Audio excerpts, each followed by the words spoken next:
Hello universe, I'm dyspraxicLemon and I'd like to wish you a merry Thursday. You've almost made it through to Friday, congratulations. And welcome to News and Games. Today I'm going to be talking about some news type stuff over the top of playing Pokemon Fire Red and continuing my series on that. Now today there's quite a few techie stories, so do brace yourself because today is going to get geeky. And the first thing I wanted to talk about today was something very similar to what I talked about yesterday. Yesterday I talked about how Microsoft are bringing out their tablet, and now today they've announced their new phone operating system. Windows Phone 8 is going to be an upgrade from Windows Phone 7, and most of the phones that carry Windows 7 Phone currently are going to be able to upgrade.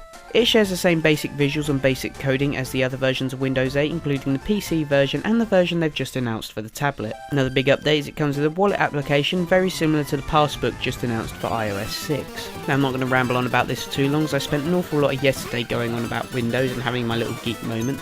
What I am going to say is Windows is going very Apple. Don't go Apple.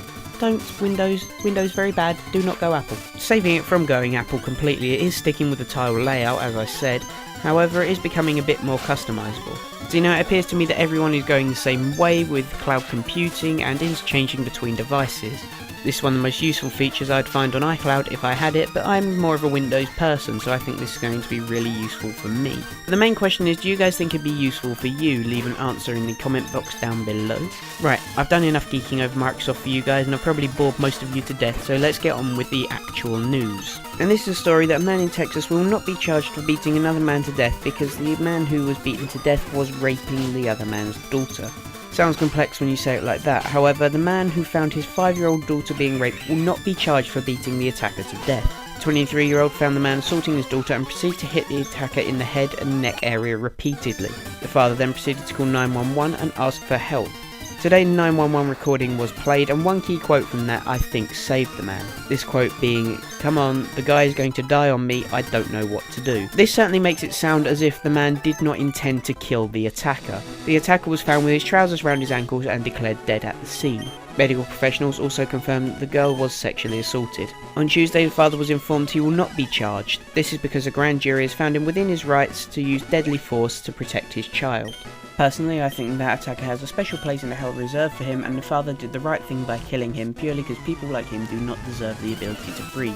This is why I view it as a good thing that the father has been cleared of all charges. I see what he's done as something that was needed to be done, and he just had the balls to step up and do it. People are saying that the father should be charged with manslaughter as the attacker still deserves basic human rights. I think he violated the human rights of the girl when he had sexually assaulted her, and therefore has given up all rights to himself. Now obviously this is a very sensitive issue because a lot of people say that the attacker still should not have been killed and the father should still be charged with manslaughter or even murder. Because as much as I hate to admit it, the attacker was still a human being and therefore should be given basic human rights. My personal opinion is that the father was perfectly within his rights as the attacker was sexually assaulting his daughter. His daughter was 5 years old and now this attacker has effectively taken away her childhood. I know I'm only 16, but if I had a daughter and I walked in on that, I would have beaten the man to death myself and have no repent for the situation whatsoever. At least the father showed some form of regret in the fact that he phoned 911 and asked for help. Personally, I would have left the man bleeding out on the floor. Now, what do you think? Put your answers in the comment box. Give me your opinions on this story, because like I said, this is a very sensitive issue and I want to know what you think.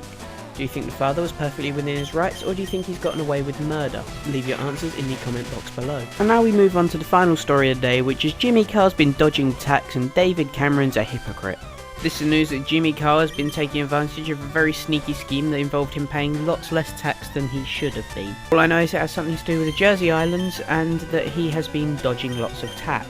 I'm not even going to pretend to understand what it's about, but basically he's been a huge dick to the economy. He may be one of my favourite comedians, but dick move, Jimmy, dick move.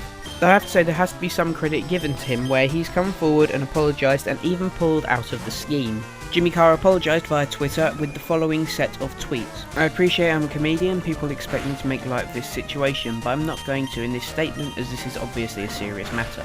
I met with my financial advisor and he said to me, 'Do you want to pay less tax? It's totally legal.' I said yes.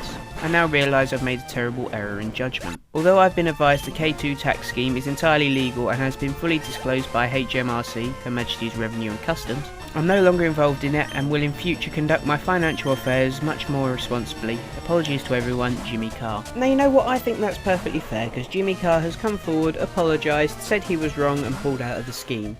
My main beef with David Cameron being a hypocrite is that he can sit there and call things morally wrong when actually he's the one making families suffer with his schemes that keep the rich rich and the poor poor. For those of you who could not already tell, I really don't like David Cameron or the Conservative Party in general. I'm not heavily political, but there you go, you have my political views. Now news just in from the US. A US research team has created a camera with, quote, unprecedented detail. How unprecedented? 50 gigapixels. That's 50,000 megapixels. The team at Duke University in North Carolina has synchronized 98 small cameras to work in a single device. The camera itself is a huge device though, at 2.5 square feet and 20 inches deep. Please avoid the jokes about 20 inches deep, thank you. What happens is each of the 98 little cameras take a photo and then a computer processor stitches all the information into one single highly detailed image. Some researchers believe that in 5 years time the components of this camera could be miniaturized and before long there could be a gigapixel camera on the market. Chances are this camera will be used for the US military as it was funded by DARPA. For those of you who don't know what DARPA is, it's the United States Defense Advanced Research Projects Agency. Ultimately though, I think that's an insane resolution and definitely deserves to be in the news show. Now moving on to the next story. This is a story that someone has completed Diablo 3. A Canadian player has completed the game just a month after the release whilst on its hardest setting. To make the task harder, he used a hardcore player, which meant if the character died once, the game would be over. They would have to start from the beginning. This was also done before a patch was issued that made all the enemies in the game easier.